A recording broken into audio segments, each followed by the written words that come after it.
Hello guys!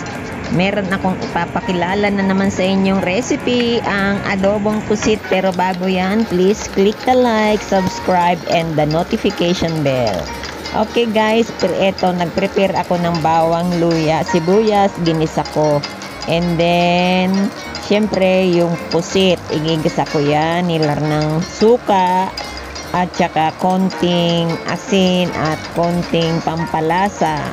And then guys, bayaan nyo lang muna ganyan. And then kapag kumulo na siya, tanggalin nyo yung pusit kasi para hindi maluto kaagad. Yan.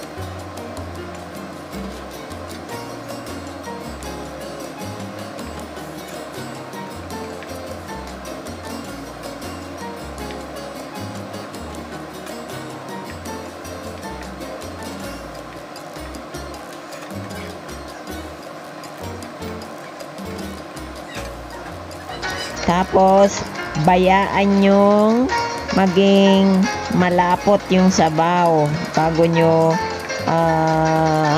hanguin para mamaya yun ang isasabaw nyo. Okay, so hayaan nyo lang guys na kumulo yan hanggang maging malapot.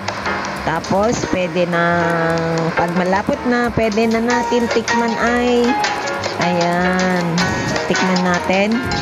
Okay na guys, so eto pwede na natin itong ilipat sa isang lalagyan bago iga natin yung pusit. Kasi guys, kapag niluto natin yung pusit ng walang sabaw, ang yung amoy ba? Ayan, alisin pa natin, may konting tubig pa siya, idagdag natin dito para masarap at iga at tuyo yung pusit. Kailangan nyo tanggalin guys yung pusit para hindi siya maluto kaagad. Kasi ang pusit kapag lutong-luto, yun ay titigas. Okay? So, yun yung tip ng pagluto ng adobong pusit. Para hindi makunat, kailangan konting kulo lang.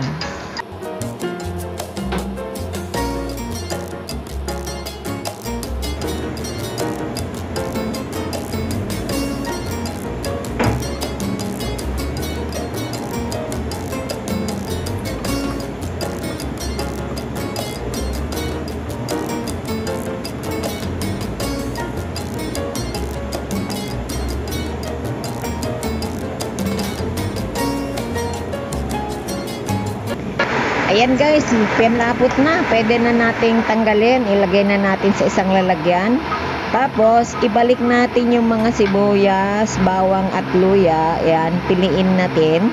Para maganda kasi yun pagka medyo naamoy na tutong-tutong kasama ng pusit. Okay? Ilutulatin natin ulit yung pusit dito para matutong siya ng konti. Kasi guys, yung amoy ng pusit na tutong, ang sarap kaya nun.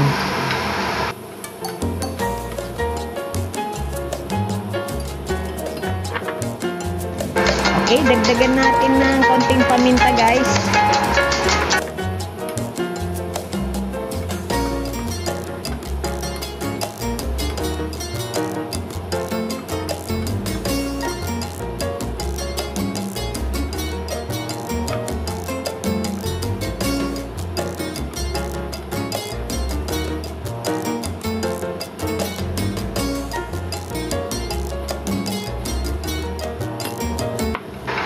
Ayan guys, kailangan lang natin na halo-halo and then tikman natin. Tapos pag kulang pa ng asin o alat, lagyan natin konti.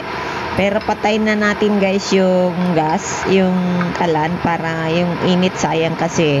Yan, halo-halo lang guys.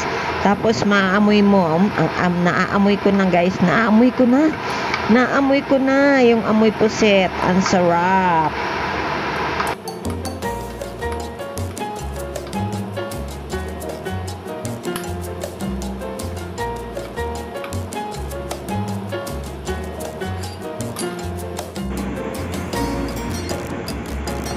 Yan, ganyan ang technique guys para hindi siya lutong-luto kaagad.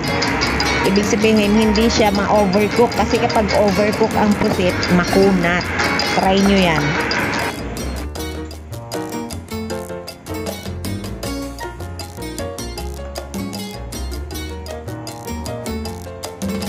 Amoy pusit na guys. Pwede na to.